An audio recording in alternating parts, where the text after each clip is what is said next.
Pinagluto ko nga din sila dito ng biryani ng isang beses for today's video. Chicken biryani nga ang niluto ko. Ginisa ko na nga sa bawang sibuyas luya yung chicken. Habang sinasangkutsa ko nga, nire-ready ko na tong mga ilalagay kong ingredients.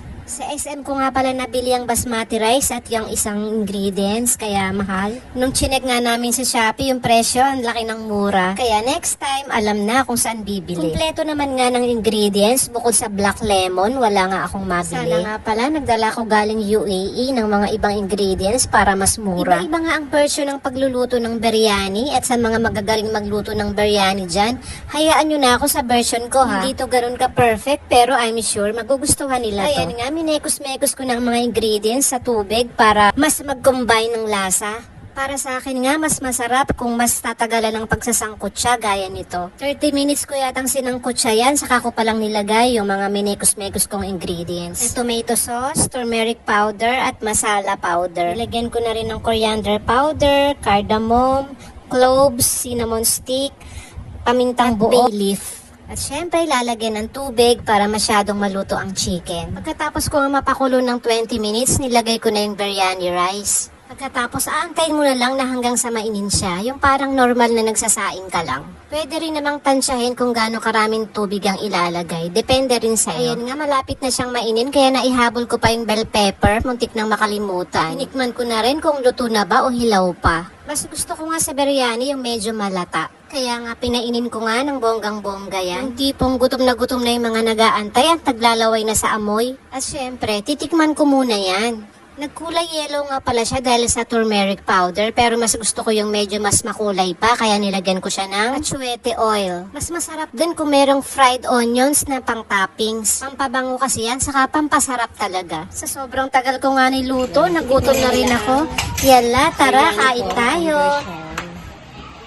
Walang black lemon yan eh. Dapat may black lemon. Ay, dapat yung... Jamili ka na, tikman mo na. Hindi makuha. Lagyan mo nga ito. O, ano masasabi mo? Lagyan mo nga. 10. 10?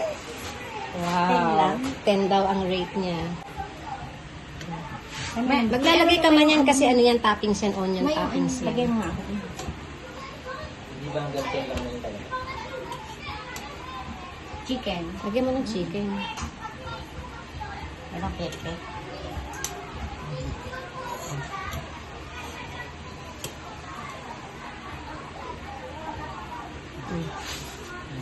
Nak, ano paglalagay mo kita? Chicken. Parang wala na. Nasa ilalim lang. Mix na ka-mix-mix kasi yan. Doon ako sa kwarto kakain. Sarap pa. Masarap pa. Yung onion, kuha ka ng toppings na onion.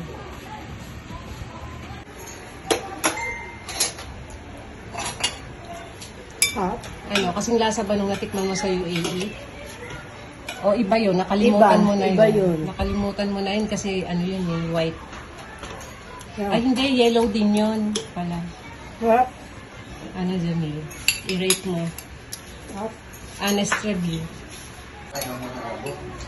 Oo. Araw-araw. Sarap. Sarap? O anong rate mo?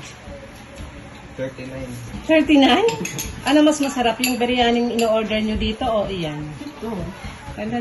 Ano? Perfect ba? Hindi ba perfect yan? Mas... Parang kalasa to ng kabuka. Ano, sibuyas? Yan yung parang fried onion na na pinang-toppings na na-mix na syempre. Ayun ang Nako, mapapalaban siya sa biryani. O, dinaigiyan ng mga ino-orderan nila. O, diba? Ubos.